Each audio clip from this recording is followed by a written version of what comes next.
नमस्कार मित्रांनो, स्वागत आहे तुमचं या डेटाच्या ॲनालिसिस व्हिडिओमध्ये. तर मित्रांनो, आपण जो डेटा ट्रॅक करतोय तो करतोय 7 तारखेच्या मार्केटसाठी. 6 तारखेच्या मार्केटमध्ये काय झालंय, 5 तारखेला आपण 6 तारखेसाठीचा डेटा काय दिला होता ते आपण सगळं बघणार आहे.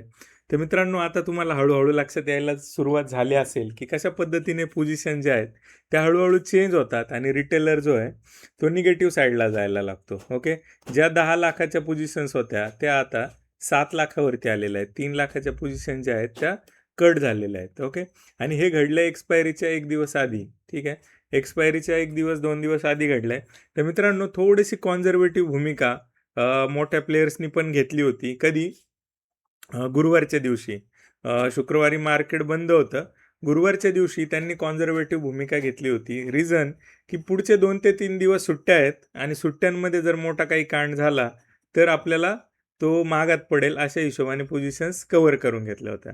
ठीक आहे, कव्हर मीन्स थोड्याशा हेज करून त्या ठिकाणी न्यूट्रल त्या येताना दिसले होते. ठीक आहे, तर मित्रांनो, तुम्ही बघितलं असेल ज्या डेटामध्ये काही चेंजेस झाले होते काल, तर त्या चेंजेसनुसार आपल्याला मार्केट जसा मी व्ह्यू दिला होता तशा पद्धतीने राहण्याचा प्रयत्न झाला. आपण चार्टवर जाऊ, पुन्हा एकदा डेटावरती येऊ. चार्टवर कशा पद्धतीचं मार्केट दिसलं. सुरुवातीला साईडवेजचं आपलं हे होतं.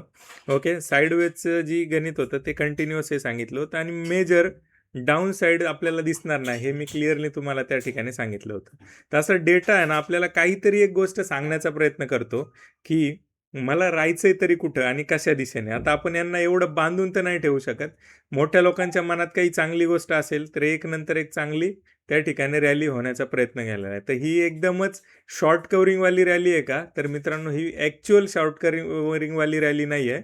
ही थोडीशी पॉझिटिव्ह साईडचा एक सेंटिमेंट क्रिएट होताना दिसते आपल्याला. ठीक आहे, तर अजूनही लाँग टर्मची जी डायरेक्शन आहे मी सांगतोय, ती जी डायरेक्शन आहे ती आता आपल्याला लगेचच पॉझिटिव्ह होताना दिसते असं नाही, पण एक थोडेसे चांगले संकेत त्या ठिकाणी येतात. ठीक आहे, तर न्यूज येतील नंतर. याच्या पाठी काय न्यूज होती, हे का झाले, काल का वरती गेले, आज का वरती गेले, ह्या न्यूज कदाचित उद्या परवा येईल आणि डिस्काउंट होऊन जाईल. ठीक आहे, तर मित्रांनो, हे एक्सपायरीच्या आधीचा मूव आहे.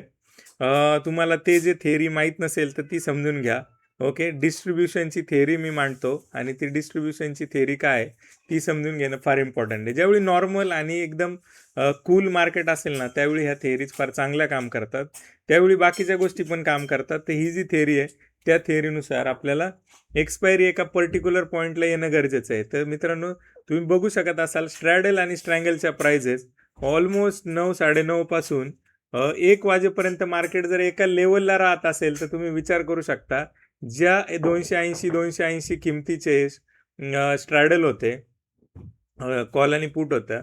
ओके, ऑलमोस्ट 560 रुपयांचं जे स्ट्रॅडल होते ते कशा पद्धतीने किमती त्या ठिकाणी कमी झालेल्या आहेत. तर हे मोठ्या प्लेअरची ही जीत आहे.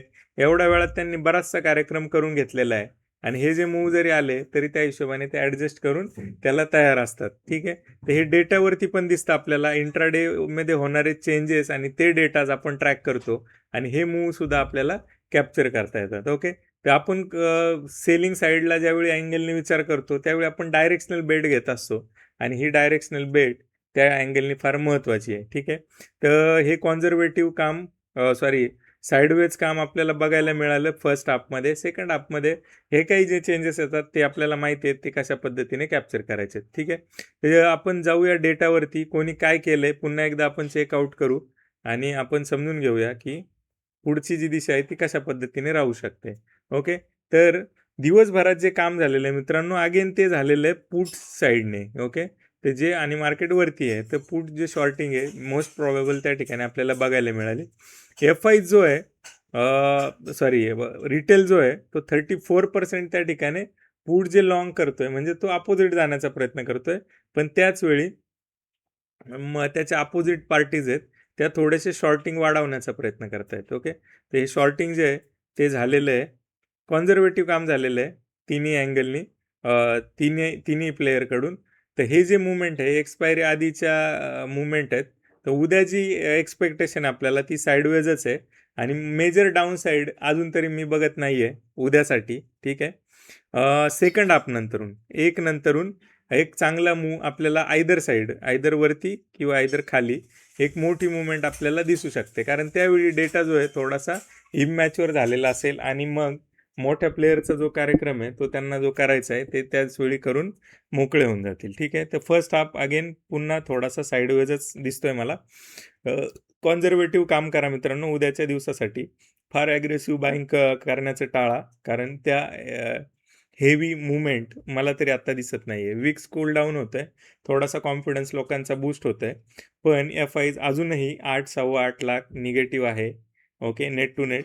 तर आपल्याला त्यांचं मोटिव्ह क्लिअर व्हायला अजून 2 ते 3 दिवस लागतील एक्सपायरी नंतरचे, आणि मग आपल्याला समजेल की ही रॅली जी आहे ती वरती जाण्यासाठी आहे की काही थोडी स्टेबिलिटी येते किंवा पुन्हा अगेन वरतून कार्यक्रम करायचं ठरवलेलं आहे. ठीक आहे, तर बघूया.